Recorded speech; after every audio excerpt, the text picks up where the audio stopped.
Shalom. All praise and glory to the mighty Most High, our Creator, who's one God. Blessings to you, the children that serve one God, our Creator, who's one. Blessings to all of you that love Him. We're at Genesis 33. Jacob looked up, and there was an Esau coming. Oh, giving you a backstory here about Jacob's coming back home now. He's divided all of his herds, his cattle, his donkeys. He's divided his family. He's returning home. He hasn't seen his brother Esau for 20 years now, and he's returning. So, he had sent his servants out, and they'd spoke with Esau and came back, and they're telling Jacob now that his brother Esau was coming with 400 men. So he divided the children among Leah, Rachel, and the two servants. Now this one here, I don't know why they're calling these two women servants, because now Jacob married them. Rachel and Leah both gave their servant girls up to lay down with Jacob to have other children. So they wouldn't be servants anymore if they married Jacob. So that doesn't make any sense at all. That's why the whole story about them asking their servants to lay down with their husbands. If you were a Hebrew woman, would you ask your husband to lay down with the servant girl? Okay, if you couldn't have kids, would you take that kind of chance? You can't have kids, so you're going to let your husband lay down with a woman that can breed him children. And then that's supposed to be your servant? No, man, a slave? Well, lay down with... You can tell somebody who to lay down with and have a child? That's kind of off to me. He put the female servants and the children to the front, Leah and her children next, and Rachel and Joseph to the rear. He himself went ahead and bowed down to the ground 7 times as he approached his brother. But Esau ran to meet Jacob and embraced him. He threw his arms around his neck and kissed him, and they wept. I think sometimes with my brother in our relationship, I kind of weep a little bit inside. My mother died back in September. My mother's husband had gotten ill, and I can't even say it. I'll get it shut down if I even go there. Can't even talk about it. I've already got 2 strikes. I have until the 28th to get a strike removed. But this channel is in severe trouble of being shut down. They could shut it down just because they want to shut it down. So they wept. Then Esau looked up, and he saw the women and children. "Who are these with you?" he asked. Jacob answered, "They are the children God has graciously given your servant." Then the female servants approached and bowed down. Next, Leah and her children came and bowed down. Last of all, Rachel and Joseph, they also bowed down. Esau asked, "What's the meaning of all these flocks and herds I met?" "To find favor in your eyes, my lord," he said. But Esau said, "I already have plenty, my brother. Keep what you have for yourself." "No, please," Jacob said. "If I have found favor in your eyes, accept these gifts from me, for to see your face is like seeing the face of God." Wow. This is bold here, folks.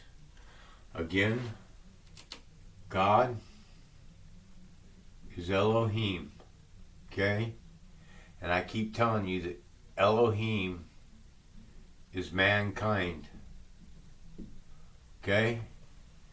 Now, if Esau is Edom, then that is a Gentile.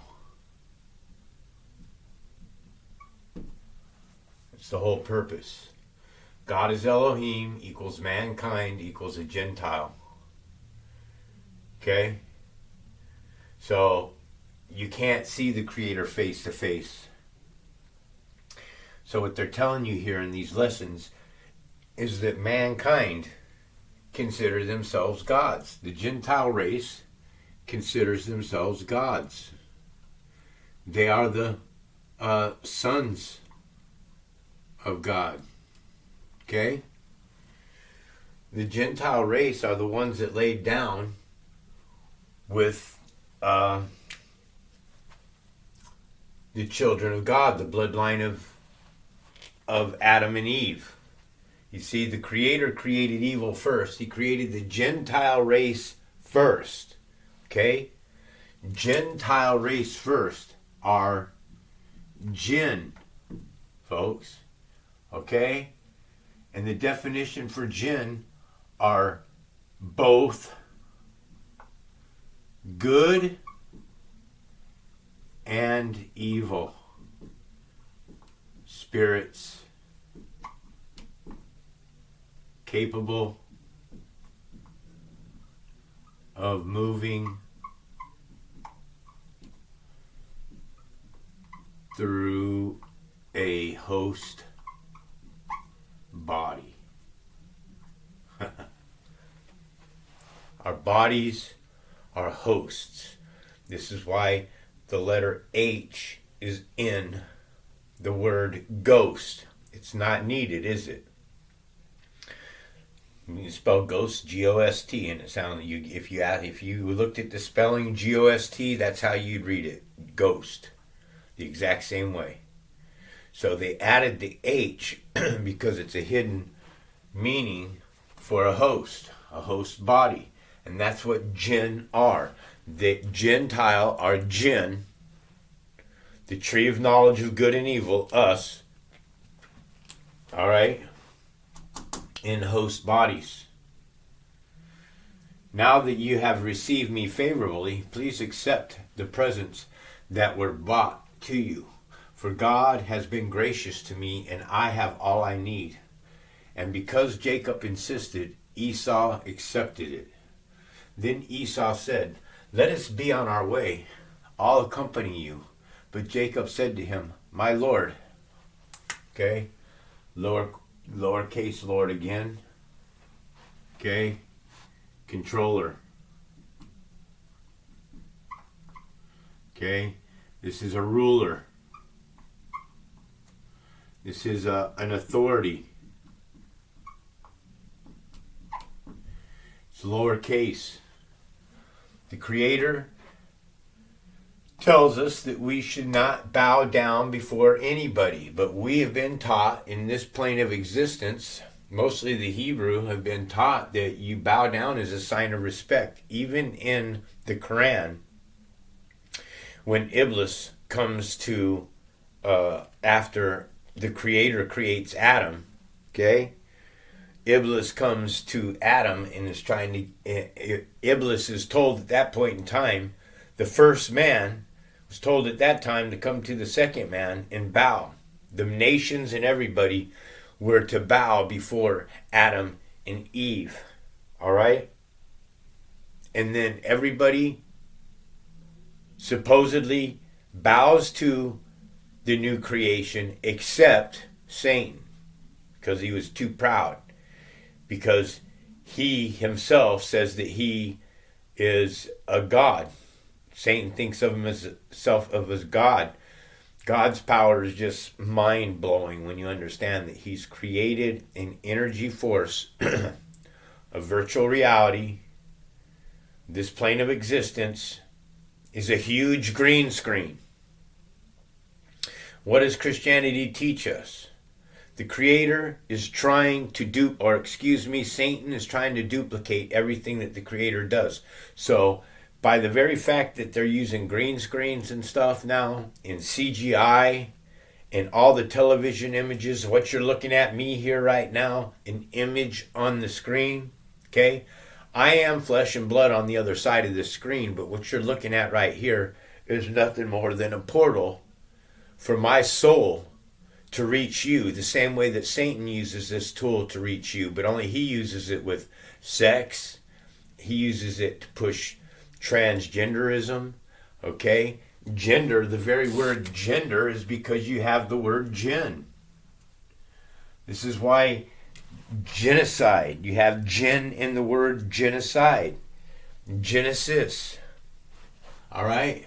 Genders, because when God created that man on the sixth day, he created an energy force that was both a male and female inside of our brains, a left and a right hemisphere, a masculine and a feminine. Okay, these are the tablets up here, folks. This is where the moral laws exist. This is why gay people get so mad at you when you question them about their sexual immorality, because they know inside of their head that it's wrong. All right? And they don't want you saying anything against them that would invade. They want to push excuse me. They want to push their gayness on you. Okay? And then they want you to remain silent about it. Don't you say anything about me being gay. It's okay, but it's not okay. Okay? The sexually immoral will be fuel for the fire. They will be done. They will be taken care of. My Lord is a controller, is a ruler, is a person in authority. Esau is in authority. But the bigger thing is the Creator has said that Esau will be underneath of Jacob's reign. Huh. Has something switched here? Huh? Because the book has clearly said that the older brother will serve the younger brother. But what we're getting here is completely opposite of that, huh? You have another brother, you have the younger brother that's coming to the older brother. He's the one that's gifting him. He's the one that's worried of his life. He's the one that's calling his older brother a lord. Okay, I'm not writing this, so that doesn't make sense to me. But maybe later on in this story, it'll find out. You know, like I said, I'm new to reading all of the Bible. I've, like everybody else, I only read the parts of the Bible that I was guided to read. Now when I start reading all of the Bible, it's like, wow, you got to really think of this thing it's like a soft porn magazine. You got wives laying down with their other kings and stuff. You have wives that can't bear children against each other, having their slave girls lay down with their husband. You have daughters laying down with their husband. You have men around Lot's home that are wanting to sleep with other men. It's the beginning stages of a porn mag is what this thing is. And then you have channels out there that are saying that this Bible here is a perfect manuscript. I'm blown away from it that someone can read this and think that their prophets are these perfect prophets, and you can clearly see that these people are just disastrous the way that they're being written into there. Okay? My Lord knows that the children are tender, and I must care for the ewes and the cows that are nursing their young. If they are driven too hard for just one day, all of the animals will die. So let the Lord go ahead of his servant. Again, the Lord. This is a lowercase Lord, folks. Okay? This is not the Creator. Okay? This is not the supreme, self-existing, eternal Spirit, which you can't see. So go ahead of his servant. Let me read that again. So let the Lord go ahead of his servant, while I move along slowly at the pace of the flocks and the herds before me, and the pace of the children, until I come to my Lord in Seir. Esau said then, let me leave some of my men with you. But why do that? Jacob asked. Just let me find favor in your eyes, my brother. So that day Esau started on his way to Seir. Boom. Watch. Right there. So that day Esau started on his way to Seir. That day is the day that he starts his fall. Seir is to burn, folks. He has plenty. And I don't know. I don't know what's going to happen with Esau. I know this part of the story really well, up to here, up to the pineal gland. I know all of this stuff really well. Anything after here, this story here of Rachel and Isaac and Jacob and Rachel and Rebecca and Isaac and all of these stories that are taking place. Yeah.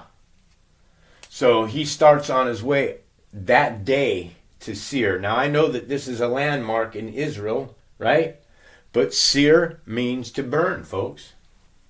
Jacob, however, went to Succoth, where he built a place for himself and made shelter for his livestock. That is why the place is called Succoth. After Jacob came from Paddan Aram, he arrived safely at the city of Shechem, the city of Canaan, and camped within the site of the city. For 100 pieces of silver he bought from the son of Hamor. This is key. You understand?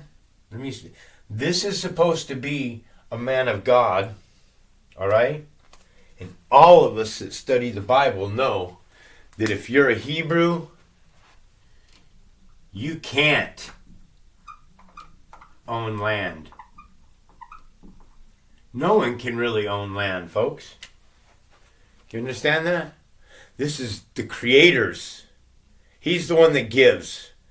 He's the one that takes. He's the one that lifts from the ash heap. He's the one that makes live. He's the one that kills. He's the one that destroys. He's the one that does everything. Okay? So Hebrews can't own land because they know that they're spirits. You can't own land.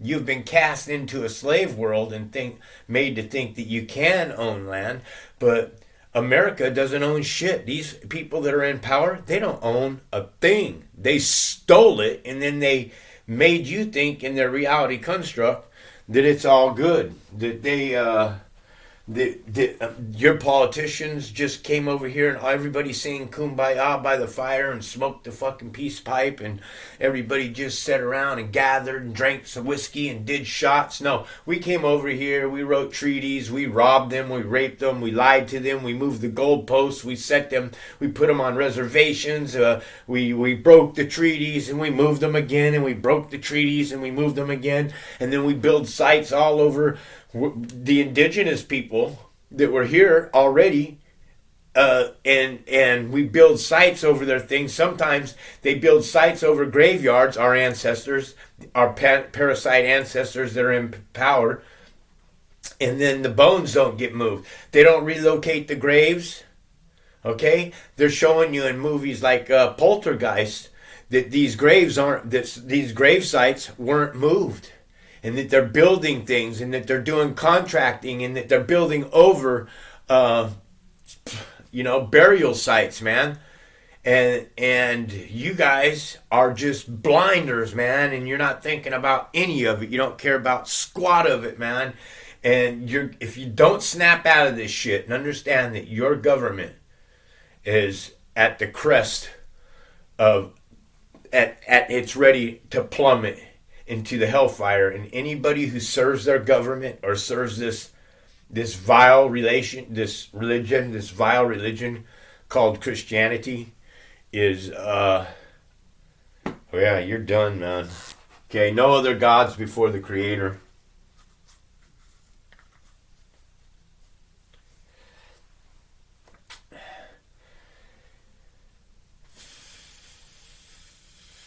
So you can't own anything. For 100 pieces of silver he bought from his son of Hamor, the father of Shechem, the plot of ground where he pitched his tent. There he set up an altar. Okay? Again, has any Lord, I've been reading this Bible now for quite a while, and I've never once heard the Spirit, the self-existing eternal creator, or a Lord say, build me an altar. Never heard the Lord say, build me an altar. Now, there may be books out there that have been removed from the Bible that are telling us that to build an altar, that there were. But I have to always go back to Genesis. I got a hair from my beard in my mouth. I have to always go back to Genesis when the Lord said that you may eat from any tree in the garden that you like that has that of seed. That means berries, nuts, fruits, vegetation, all that is what was theirs for food. Fruit wasn't given. I mean, animals were not given in the creation story to Adam and Eve inside of the garden. So you got to understand, when the Creator cast them out, you guys were cast out into a world where Gentile sacrificed, and Gentile taught you to sacrifice. Okay, everything that you have been taught, Hebrew man, has come from the Gentile. The Creator, the self-existing eternal Creator, uses us to give you these laws, these mandates, these whatever. If I'm wrong on that, go ahead and put it in there. I mean, I'm not trying to offend anybody.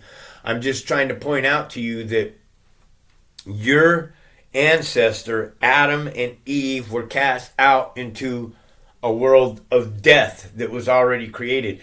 There was no death in the garden. It didn't exist. Heaven and earth were connected with one another. Satan was the one that was the only Gentile that was freely able to move between earth and heaven.